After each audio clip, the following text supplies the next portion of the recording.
안녕하세요. KT 엔터프라이즈를 맡고 있는 신수정이라고 합니다. 오늘 저는 디지털 트랜스포메이션, 이제 생존을 위한 필수다 라는 제목으로 여러분들에게 말씀을 드리고자 합니다. 먼저 KT 엔터프라이즈에 대해서 간략하게 말씀을 드리도록 하겠습니다. 제가 맡고 있는 KT 엔터프라이즈는요, K2의 B2B 사업을 총괄하는 조직입니다. 작년도 매출이 4조 정도 매출을 가지고 있고요. 저희의 수주의 60% 이상이 IT와 디지털 트랜스포메이션의 영역입니다. 저희 엔터프라이즈의 미션은 기업 디지털 트랜스포메이션의 이너이블러이자 파트너로서 역할을 하겠다라는 것입니다. 오늘 저는 4가지로 말씀을 드리고자 합니다. 첫 번째, 왜 디지털 트랜스포메이션이 중요할까? 두 번째는 디지털 트랜스포메이션이 어떤 형태로 추진되는가?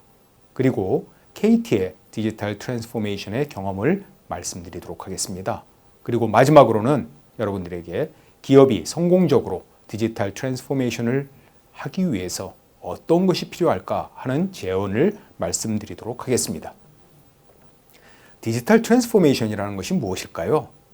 많은 분들이요, 디지털 트랜스포메이션을 디지털 기술에 초점을 맞춥니다. AI나 빅데이터나 클라우드 같은 기술에 초점을 맞추죠. 그렇지만 DX라는 것은 기술 자체가 초점이 아닙니다. 기술을 통해서 기업의 전략이나 조직이나 프로세스를 변화시키는 것, 기업의 비즈니스 모델이나 일하는 방식을 재정의하는 것, 그래서 궁극적으로 고객에게 새로운 가치를 창출하는 것이 바로 디지털 트랜스포메이션입니다. 그러므로 AI나 빅데이터나 클라우드 같은 디지털 기술은 하나의 수단입니다. 초점은 새로운 가치 창출이다라는 것을 기억해 주시기 바랍니다. 왜 디지털 트랜스포메이션이 산업계의 화두가 되고 있을까요? 저는 오늘 생존과 성장이라는 2가지 키워드로 말씀을 드리고 싶습니다. 첫 번째, 생존이라는 것은요, 이제 경쟁자가 더 이상 같은 산업군에 있지 않다는 것입니다. 예를 들면요, 자동차 회사를 한번 생각해 보세요. 지금 자동차 회사의 경쟁자는요, 다른 자동차 회사들이 아니에요. 이제 우버라든지 테슬라 같은 디지털 회사가 경쟁자가 되는 상황이 되었습니다. 이제 생존의 문제가 된 거죠. 그러면 우리는 디지털 그런 기업들이 경쟁자가 아니다라고 하면은 안심할 수 있을까요? 그렇지 않습니다. 기존의 사업이 정체 상태가 있죠. 새로운 성장을 위해서는 기존의 사업들을 디지털화하는 것이 필요합니다. 그러므로 디지털 경쟁자 속에서 디지털화하는 것은 생존의 문제고요. 디지털 경쟁자가 없다 하더라도 기존 사업을 변화시키는 것은 성장의 문제입니다.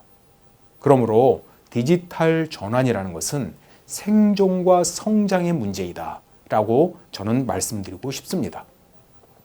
그러면 디지털 트랜스포메이션은 어떤 유형이 있을까요? 저는 3가지 유형이 있다고 생각을 하고 있습니다. 첫 번째 유형은요, 기존의 비즈니스 모델이나 가치 사슬의 일부를 디지털화하는 것입니다. 예를 들면요, 구매, 조달 이런 부분들을 디지털화하는 것이나 또는 세일즈 유통 채널 이런 부분들을 디지털화하는 것이 되겠죠. 두 번째는요, 기존의 비즈니스 모델에 광범위하게 개입하는 것입니다. 이 말은 무슨 말이냐면은 오프라인 비즈니스를 했는데 이제 온라인 채널을 만든다든지 온라인 디지털 비즈니스를 만든다든지 해서 이 2가지를 접목을 시킨다든지 하는 것이 2번째 유형이 되겠습니다. 마지막 유형은요, 기존의 아예 사업을 접어버리고 완전히 새로운 디지털 비즈니스 모델로 전환하는 것입니다. 악셀 스프링어라는 글로벌 출판사가 있었는데요. 그 회사는 아예 출판업을 접어버렸어요.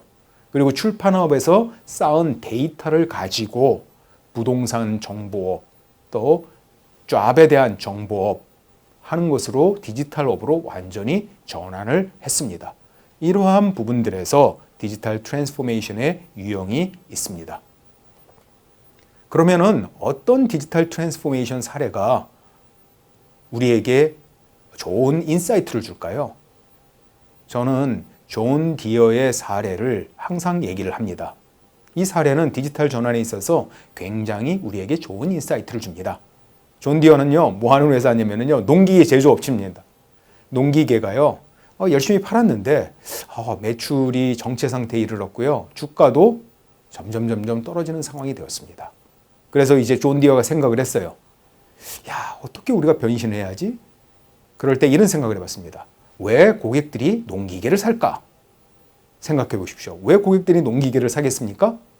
농사의 수확량을 늘리려고 농기계를 사는 것이죠. 그래서 존 디어가 생각을 해봤거든요. 보니까 어떻게 하면 수확량을 늘릴 수 있을까? 그것이 농기계뿐만 아니라 날씨 정보, 또 토양의 정보 이런 것에 따라서 수확량이 달라진다는 것을 발견했습니다. 그래서요, 존 디어는 어떻게 했냐면요, 이 날씨 정보, 토양 정보를 디지털로 같이 서비스를 하기 시작했습니다.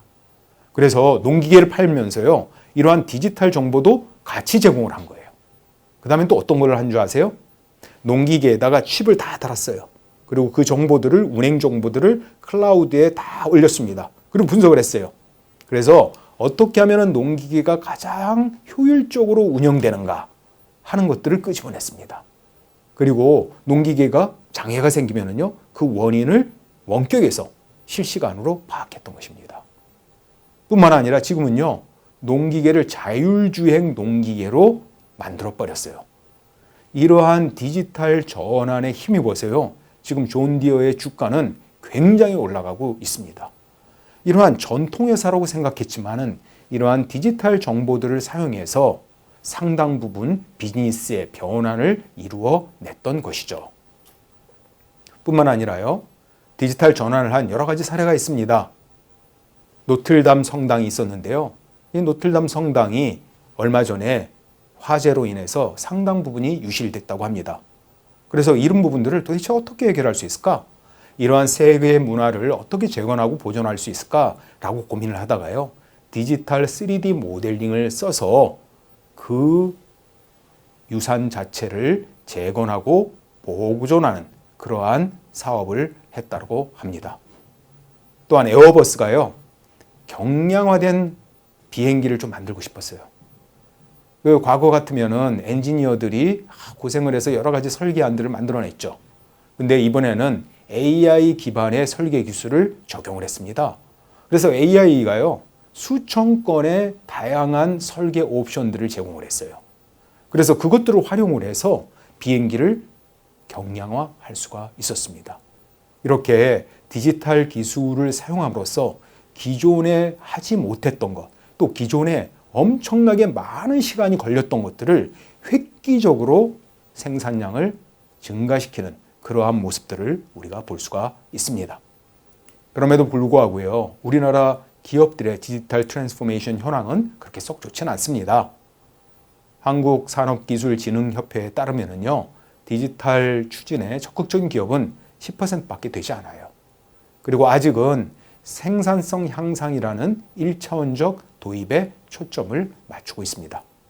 그럼에도 불구하고 지금 많은 기업들이요, 빠르게 디지털 트랜스포메이션 도입을 원하고 있습니다. 그래서 우리나라 기업들이 현재는 마음은 있지만 실제로 추진은 잘 되지 않고 있다. 그렇지만은 이 부분은 생존과 성장을 위해서 필수적이라는 것을 다들 알고 있다라고 하는 상황이라고 저는 판단이 됩니다. 제가 오늘 KT의 디지털 트랜스포메이션 경험을 좀 말씀드리도록 하겠습니다. 이런 말씀을 드리는 거는요, 저희 회사를 선전하고자 함이 아니라 어떤 부분들의 디지털 트랜스포메이션을 하는구나 하는 데 있어서 여러분들이 뭔가 도움을 받아 가시기를 원하는 것입니다. 첫 번째, 제가 KT에서 CIO를 5년간 맡았습니다. 그러면서 인프라를 많은 부분 디지털화 전환을 시켰어요. 그래서 19년부터 제가 클라우드 머스트 정책을 썼습니다. 그래서 새로운 서비스들은 다 클라우드로 전환하기 시작했습니다. 그리고요, 소프트웨어 인력들을 굉장히 양성을 했습니다. 그래서 지금은 소프트웨어 인력이요, 400명가량의 소프트웨어 인력이 있습니다. 그리고 상당한 부분들을 우리가 소프트웨어들을 API화, 모듈화해서 애자일로 디지털 서비스를 만들 수 있는 체계를 만들었습니다. 또한 우리가 콜센터를 디지털 트랜스포메이션 시키는 작업들을 했습니다. KT가요, 우리나라에서 제일 큰 콜센터를 갖고 있어요. 거의 2만 명의 콜센터 직원들이 있습니다. 그런데 예전에는 어떻게 했냐면요, 어떤 고객이 전화를 하시면은 그 고객을 인증하기 위해서 시간이 많이 걸렸어요. 아, 주소가 어디시죠? 뭐 이런 거 확인하려고 시간이 많이 걸렸어요. 그런데 지금은요, 동의하시는 고객들에 대해서는 어떻게 하냐면 목소리로 AI가 인증을 합니다. 그래서 목소리만 딱 들으면은요, 아, 홍길동 고객님이시네요. 이렇게 인증을 합니다. 그리고 고객님들이 말씀하시는 모든 상황들을요, AI가 텍스트로다가 다 전환을 해. 그래서 음성과 텍스트 두 가지를 다 상담원이 보게 되니까 훨씬 효율이 올라가게 되는 것입니다. 그리고 AI가 자동으로 상담 내역을 서머리를 해줘요. 그리고 저희의 업무 중에서 10% 이상을 아예 AI 상담원이 받는 체계로 변환을 시키고 있습니다. 저희가 이러한 AI 콜센터를 통해서 획기적인 생산성을 이루어냈어요. 그리고 고객 만족도 증가시켰죠. 그리고 이러한 경험을 활용을 해서 지금 많은 기업에 저희가 AI CC를 구축하고 있습니다. 보험사, 생명사, 렌탈, 은행, 심지어 엘리베이터 회사까지 이러한 수요가 있어요. 이러한 부분들을 저희가 지원을 해주고 있습니다. 또 저희가 고객과 같이 디지털 트랜스포메이션을 한 몇 가지 사례를 말씀드리도록 하겠습니다. 제주도 같은 경우에는요, 저희가 어떻게 했냐면은 긴급 차량일 경우에 그 차량의 위치 정보를 중앙관제센터에 보내서 중앙관제센터에서요, 제주도에 있는 모든 신호등을 중앙에서 제어할 수 있습니다. 그래서 빨간 신호등을요, 파란 신호등으로 바꾸는 거예요. 환자가 있는 긴급 차량 같은 경우는 중앙에 가서 중앙에서 컨트롤을 해서 신호가 바뀌어서 가장 빨리 도착할 수 있는 그러한 시스템을 만들었습니다. 이걸 하기 위해서는 뭐가 필요했을까요? 통신이 필요했죠. 그 다음에 IoT가 필요하죠. 데이터를 전송해야 됐죠. 데이터를 분석해야 되니까 빅데이터도 필요하죠. 관제도 필요하죠. 이러한 다양한 디지털 기술을 활용해서 이러한 사업들을 만들어 내었습니다. 교통의 디지털 트랜스포메이션을 저희가 이루어 낸 것이죠. 뿐만 아니라 최근에는 중대재해 예방에 대한 수요가 증가하고 있습니다. 이제 많은 근로자들이 산업 현장에서 어려움을 겪으면은 참 어려움이 많죠. 그리고 중대재해처벌법이 나오면서 이런 부분들을 경영자들이 책임을 지게 되겠습니다. 그래서 저희가 세이프티를 디지털 트랜스포메이션 시키자라는 기치하에 많은 솔루션들을 만들어냈습니다. 그래서 예를 들면 근로자들이 일을 하다가 어려움이 생긴 것들을 디텍트하기 위한 웨어러블이라든지 또 CCTV라든지 또 중장비들이 있죠. 이런 것들이 어디에 있는가 하는 위치들을 접근을 할 때 경보하는 시스템이라든지 작업자들이 정말 어디에서 어떤 것들을 행동하는지를 모두 디지털로 안전하게 볼 수 있는 안전 상황판이라든지 이러한 부분들의 시스템을 통해서 세이프티 분야에서 디지털 트랜스포메이션을 이루어 냈습니다. 그리고 한 사관학교랑요, 저희가 아예 캠퍼스 자체를 디지털로 바꾸는 그러한 프로젝트를 하고 있습니다. 그래서 홀로그램에 강의를 한다든지요. 또는 선박 같은 거 있잖아요. 거기에 들어가서 그 선박들을 보려면은 굉장히 어렵습니다. 굉장히 통로가 좁거든요. 그거를 디지털 트윈으로 만들어서 AR, VR로 강의를 할 수 있는 체계를 만듭니다. 그리고 예전에는 뭐 비가 오거나 기후가 안 좋으면은 나가서 뭔가 훈련을 할 수 없었거든요. 그거를 내부에서 게임식으로 훈련할 수 있는 체계, 이런 것들을 만들고 있는데요. 이러한 스마트 캠퍼스를 만들기 위해서는 데이터들이 실시간으로 전송이 돼야 됩니다.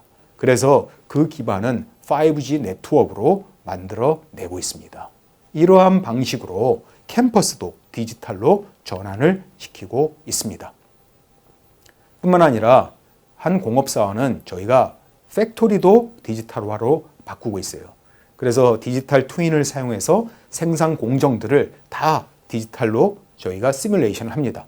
그래서 어떻게 하면 생산 공정이 가장 최적화되는지 그 부분들을 파악을 하고 어디에 로봇을 설치해서 어떻게 구동을 하면은 최적의 생산성을 낼지 하는 이러한 부분도 저희가 프로젝트를 수행을 해서 획기적인 생산성을 증가시키고 있습니다. 또한요, 한 보험사와는 저희가 이런 거 하고 있습니다. 보험사가 예를 들면은 다양한 서류들과 정보들을 제공합니다. 뭐 계약 만기 고지라든지 환급금이라든지 보험금이라든지 이런 것을 연 1,400만 건, 100억 이상의 비용이 들고 있거든요. 근데 고객들이 잘 안 봐요. 그리고 SNS를 이용하는데도요, 고객이 잘 보질 않습니다. 그래서 저희가 모바일 통지 플랫폼이라는 것을 만들어냈습니다. 이건 문자 메시징을 디지털 트랜스포메이션 한 것이죠. 그러므로 말미암아서 이를 이용해서 전달을 하면서 비용이 30% 이상 절감이 됐고요. 도달률도 40% 이상 향상한 사례들이 있습니다. 이러한 디지털 트랜스포메이션의 사례들이 저희가 많이 갖고 있습니다. 네, 저희 회사에서 한번 디지털 트랜스포메이션을 해보고요. 또 고객사들 디지털 트랜스포메이션을 해보면서 저는 뭐가 기업이 디지털 트랜스포메이션을 하는 데 있어서 허들일까 하는 것을 발견해 보았습니다. 저는 그 허들이 세 가지라고 생각을 합니다. 첫 번째는요, 디지털 트랜스포메이션을 하고는 싶은데 이게 뭔지 명확하게 모르고 어디에다가 적용을 해야지 도대체 효과를 낼지 하는 부분에 확신이 없어요. 그러다 보니까는 투자를 하기가 참 꺼려지는 것입니다. 두 번째는요, 디지털 트랜스포메이션이 뭐다, 또 어디에다 적용해야 된다 라는 것을 알긴 하는데요, 인력이 없어요.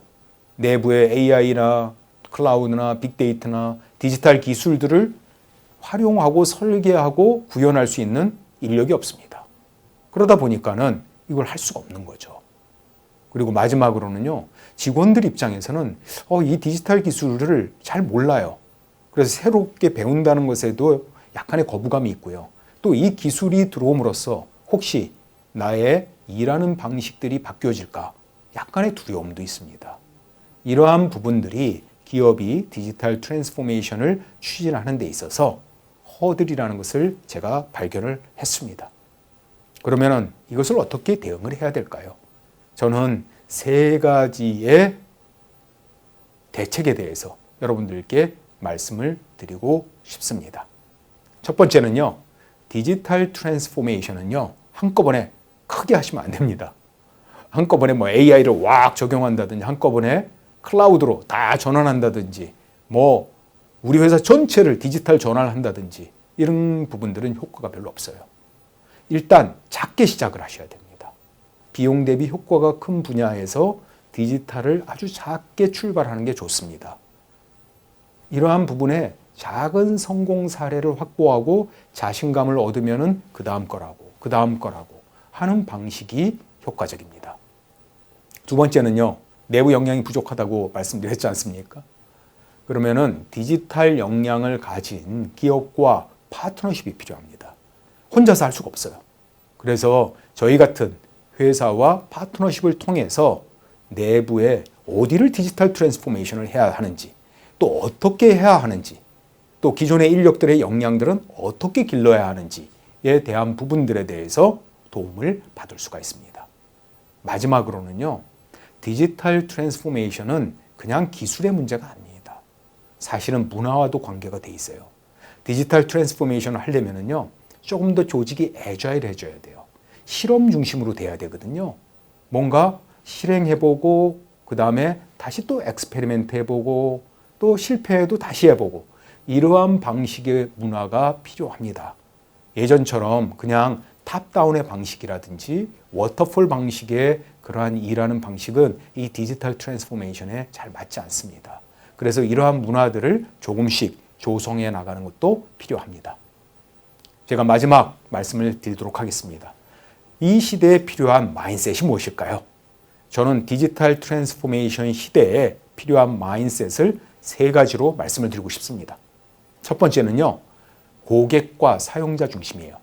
많은 디지털 회사들이요, 여러분들 생각에는 디지털 기술 때문에 성공했다고 생각하지만 실제는 그렇지 않습니다. 아마존을 보세요. 아마존이 디지털 기술 때문에 성공한 것만은 아닙니다. 그들이 고객에 집착하고 고객에 중심했기 때문에 성공한 것이에요. 그래서 디지털 기술이 맞는 건 아닙니다. 먼저 고객과 사용자 중심의 마인드셋이 필요합니다. 두 번째는요, 고객이 원하는 거, 사용자가 원하는 것을 디지털 기술을 써서 애자일하게 할 수 있는 문화가 필요합니다. 그래서 민첩하고 빠르고 실험하는 그러한 방식의 마인드셋이 필요하다는 것이죠. 마지막으로는 협력입니다. 저희도요, 예전에는 혼자서 하려는 경우가 되게 많았어요. 저희가 뭔가 만들어가지고 저희가 뭔가 짠해보고 우리끼리만 한번 해보자 이런 것이 많았는데 이 디지털 시대는 콜라보레이션이 필수적입니다. 왜냐하면 이러한 다양한 디지털 기술을 혼자 다 할 수 있는 사람은 아무도 없어요. 혼자 다 할 수 있는 회사는 아무도 없습니다. 뭔가 이런 것들을 조합하고 결합하고 협력해야 합니다. 저희도 많은 고객분들과 또 많은 파트너들과 또 많은 글로벌 회사들과 같이 코업을 해요. 그래서 고객에 필요한 디지털 트랜스포메이션을 함께 이루어 나갑니다. 그래서 이러한 세 가지 마인드셋이 디지털 트랜스포메이션 시대에는 반드시 필요합니다. 아무쪼록 여러분들 정말 이 디지털 트랜스포메이션 시대에 이러한 마인드셋과 또 디지털 트랜스포메이션의 실험을 통해서 여러분들이 있는 그러한 기업들이 생존할 뿐만 아니라 아주 크게 성장하시기를 기원드립니다. 감사합니다.